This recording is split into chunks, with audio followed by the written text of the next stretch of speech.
Overload वाहनों से बीते 3 माह से जाम का झाम झेल रहे जनपद वासियों के लिए राहत की खबर आई है।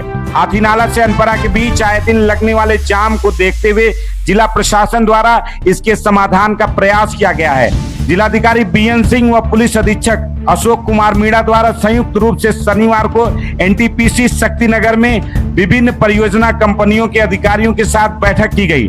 बैठक में जिलाधिकारी व पुलिस अधीक्षक द्वारा परियोजनाओं के अधिकारियों को निर्देशित किया गया कि वह अपने यहां से निकलने वाली गाड़ियों को बिल्कुल ओवरलोड ना करें और एक दिन में एक सीमित मात्रा में ही लोड गाड़ियों को छोड़ा जाए, जिससे जाम की स्थिति उत्पन्न न हो सके।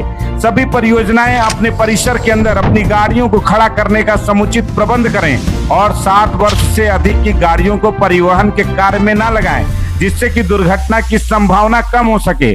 बैठक में अनपरा से हाथीनाला के बीच 3 स्थानों को चिन्हित कर परियोजनाओं के सहयोग से रिकवरी वैन रखने की बात तय हुई। वाहनों के खराब होने पर तत्काल उसे सड़क के किनारे किया जा सके। उन जगहों पर पुलिस की पेट्रोलिंग भी होती रहेगी, जिससे कोई सूचना मिलने पर तत्काल इस पर कार्रवाई हो सके। ये था कि इस क्षेत्र में जो बड़ी गाड़ियां हैं परिवहन को उन्हें रेगुलेट करना, क्योंकि काफ़ी दिनों से देखा जा रहा है कि अनपरा से लेकर के हाथीनाला तक जो रास्ता है उस पर ट्रांसपोर्टर्स की बड़ी गाड़ियां चल रही हैं, जिसके नाते दुर्घटनाएं भी हो रही हैं और रोड जाम की स्थिति है। उसको कैसे रेगुलेट किया जाए, क्योंकि शक्तिनगर क्षेत्र में बड़ी बड़ी परियोजनाएं स्थापित हैं और उनके वाहन आने जाने से दिक्कतें हो रही हैं, तो उन्हें एक ऐसा समाधान, अस्थायी समाधान दिया जाए जिससे नागरिकों को भी सुविधा हो और परियोजनाएं भी अपनी गति से चल सकें। इसलिए ये प्रयास किया। सर, किन किन बिंदुओं पे बात हुई? देखिए, यहाँ से जो एस डाइक से गाड़ियाँ जाती हैं उनमें ओवरलोडिंग न की जाए, साथ ही उनको रेगुलेट किया जाए।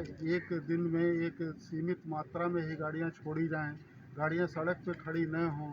सभी संस्थाएं अपने अंदर गाड़ियों को खड़ी रखने की व्यवस्था का प्रबंध करें।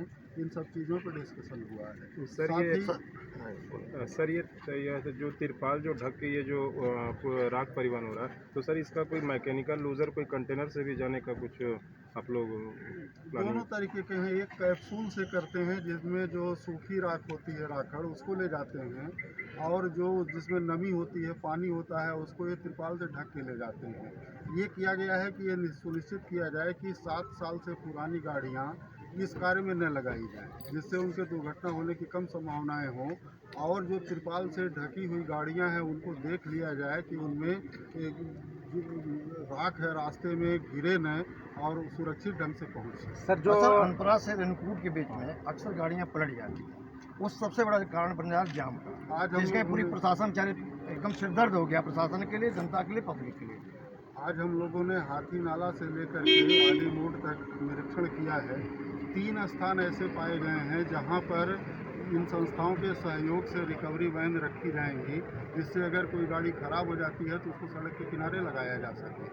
और इसके अलावा पुलिस पेट्रोलिंग की भी व्यवस्था की जाएगी, जिससे कोई सूचना मिलने पर तत्काल पुलिस वहां पहुंचे और उन्हें किनारे पर खड़ी करा दे। सर, ओवरलोड के लिए क्या क्या इन लोगों को बंदिश दिए हैं, और क्या क्योंकि राख में सारी गाड़ियां ओवरलोड चलती हैं? नहीं, ये कहा गया है कि जहां से गाड़ियां उसमें राख भरी जाती है वहीं से ओवरलोड न निकलें। एनटीपीसी की दोनों जो यूनिटें हैं यहाँ, वो अपने यहाँ वजन तौलने की व्यवस्था करें और रोड पर अगर ओवरलोड गाड़ियाँ आएंगी तो पुलिस अपने तरीके से उन पर कार्रवाई करेगी। जी सर, क्योंकि कांटा है, क्या रफ्तार को लेकर के कोई गति सीमा कोई निर्धारित? चूँकि ये पहाड़ी रास्ता है और यहाँ पे एक सीमित स्पीड में ही गाड़ी चल सकती है और वैसे ड्राइवर जो इसके लिए ट्रेंड है वही चला सकते हैं, तो हम लोगों ने आज 7 साल की सीमा रखी है कि उससे पुरानी गाड़ियाँ न चलें। सर, 2-4 ब्रेकर के लिए भी कोई निर्देशित हो जाए तो ब्रेकर भी? देखिए, यहाँ पे नेशनल हाईवे के और पीडब्ल्यूडी विभाग के भी अभियंता मौजूद थे। उनसे कहा गया है कि वो रास्ते में जहाँ तीक्ष्ण मोड़ हैं उनमें वो साइनेज लगाएं और रेडियम लाइट लगाएं, जिससे चालकों को पता चल सके कि हमें कहाँ मुड़ना है। और भी बहुत से प्रबंध हैं जो हम लोग कर रहे हैं, आपको जल्दी ही इसके परिणाम दिखेंगे। लेकिन सर, यातायात विभाग कितने वाहन निकल रहे हैं? अरे, यातायात विभाग से तात्पर्य 2 चीज़ें हैं। एक तो पुलिस का ट्रैफिक विभाग, दूसरा ARTO। नहीं, यातायात सड़क पे लगा रहा था, कहाँ दोनों लोग को लगाया गया है। और चूंकि संसाधन सीमित हैं पुलिस विभाग के भी और 2 ARTO हमारे यहाँ हैं, तो उन्हें अक्सर यहाँ भेजा जाता है कि वो चेक करें, लेकिन जब तक चीज़ें रेगुलेट नहीं होंगी कायदे से, वो केवल चालान करके इसको कंट्रोल नहीं कर सकते। सर 500-600 गाड़ियाँ जो है अभी अंदर यार्ड में है राख वाली। अच्छा 2-4 दिन में जो है दिवाली है, तो उनको जो रोका गया है क्या जाने के लिए उनको आदेश, चूँकि ट्रांसपोर्टर बाहर थे तो उन लोगों से जो बात हुई है। हाँ, ये क्योंकि ड्राइवर फंसे ऐसा है हैं। कि जो मुख्य त्यौहार पर्व हैं, काफ़ी लोग सड़क पर आते हैं, खरीदारी करते हैं।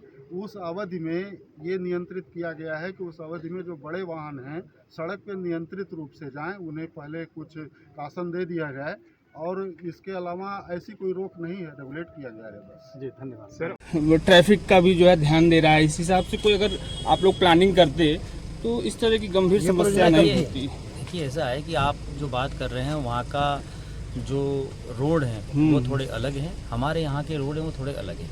जी यहाँ पर जो ब्रेकडाउन होता है वो घाटी है, चढ़ाई है, उसकी वजह से ब्रेकडाउन होते हैं। तो इसके लिए आज काफ़ी विस्तृत रूप से सभी जितने भी परियोजनाएं हैं उनके सीनियर अधिकारी भी यहाँ पे थे, जो विभाग हैं संबंधित वो भी यहाँ पे थे, आरटीओ भी यहाँ पे थे, पुलिस विभाग से हैं ही, डीएम साहब स्वयं यहाँ पे हैं। तो आज हमने एक विस्तृत चर्चा की है और गाइडलाइन भी दी गई है, उनकी तरफ से फीडबैक मिले हैं और हमारी तरफ से बताया गया है। उसमें टाइम सेट किया गया है और अब ऐसी मीटिंग हर महीने हुआ करेगी बिल्कुल इस एरिया के लिए।